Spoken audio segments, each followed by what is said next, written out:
اسرائیلی اس انداز میں فلسطینیوں پہ ظلم روا رکھے ہوئے ہیں اور جس طرح نمازیوں پہ دھاوا بولا جا رہا ہے بیت المقدس میں، میں سمجھتا ہوں کہ دنیا میں جو خاموشی ہے، جو غفلت ہے، ہیومن رائٹس کے جو ادارے ہیں وہ جس انداز میں خاموش ہیں وہ بہت تعجب آور ہے۔ دوہرا معیار فلسطین کے حوالے سے آپ دیکھیں، دنیا میں کوئی حیوان کو بھی کوئی مار دیتا ہے نا روڈ پہ، اس کے لیے ہیومن رائٹس کے ادارے مغرب بھی یہ آواز اٹھاتے ہیں، لیکن اسرائیل کی ہماری مائیں، بہنیں، بیٹیاں، ہمارے بزرگ بھائی اور بزرگ اور بے گناہ لوگوں کو سڑکوں پہ گھسیٹا جا رہا ہے۔ کیا ظلم ہے کہ خواتین کو، جوان بچیوں کو سڑکوں پہ پکڑ کر ان کی چادریں اتار لیتے ہیں؟ میں تو جب دیکھتا ہوں تو کربلا کا منظر ہمیں یاد آتا ہے، اس حد تک ظلم ہے۔ وہ جو درندہ صفت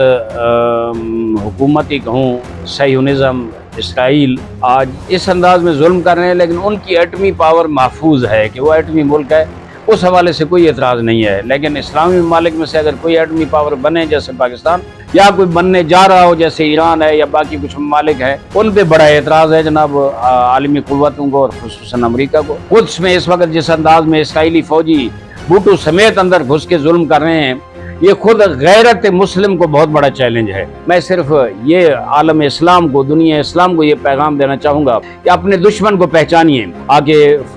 اسرائیل ایک غاصب ریاست ہے، ہم اس کو قبول نہیں کریں گے، ہم تسلیم نہیں کریں گے، ہم فلسطینیوں کے ساتھ کھڑے ہیں۔ اس وقت جو اسرائیل میں صورتحال ہے تھوڑی گزشتہ سالوں کی نسبت مختلف ہے۔ ایک تو یہ ہے کہ اسرائیلی اس انداز میں فلسطینیوں پہ ظلم روا رکھے ہوئے ہیں اور جس طرح نمازیوں پہ دھاوا بولا جا رہا ہے بیت المقدس میں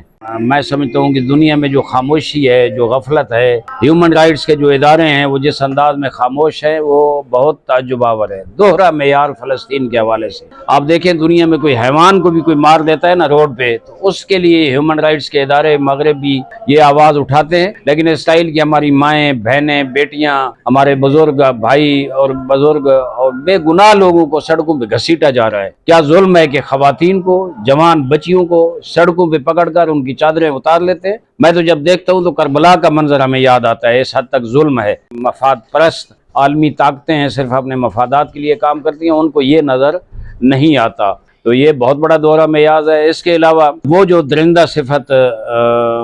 حکومتی کہوں، صہیونزم، اسرائیل آج اس انداز میں ظلم کر رہے ہیں، لیکن ان کی ایٹمی پاور محفوظ ہے کہ وہ ایٹمی ملک ہے، اس حوالے سے کوئی اعتراض نہیں ہے۔ لیکن اسلامی ممالک میں سے اگر کوئی ایٹمی پاور بنے جیسے پاکستان، یا کوئی بننے جا رہا ہو جیسے ایران ہے یا باقی کچھ ممالک ہیں، ان پہ بڑا اعتراض ہے جناب عالمی قوتوں کو اور خصوصاً امریکہ کو۔ یہ دوہرے معیار مسلمانوں کے حوالے سے خود ہمیں دعوت دیتا ہے کہ ہم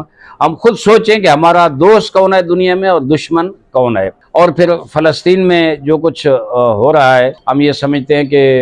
گزشتہ مسلسل کئی سالوں کی جد و جہد، میں تو بہت پیچھے لے جاؤں گا، قائد اعظم محمد علی جناح بانی پاکستان رحمۃ اللہ علیہ نے بہت خوبصورت مینار پاکستان میں جو ہوا تھا ان کا بیان، وہ قرارداد میں یہ آیا تھا، ایک قرارداد پاکستان کی تھی اور ایک قرارداد فلسطین کے حوالے سے تھی۔ آگے اسرائیل ایک غاصب ریاست ہے، ہم اس کو قبول نہیں کریں گے، ہم تسلیم نہیں کریں گے، ہم فلسطینیوں کے ساتھ کھڑے ہیں۔ اور اب تک اللہ کا شکر ہے، دیکھیں اونچ نیچ آتی رہتی ہے، بحران آتے رہتے ہیں، لوگ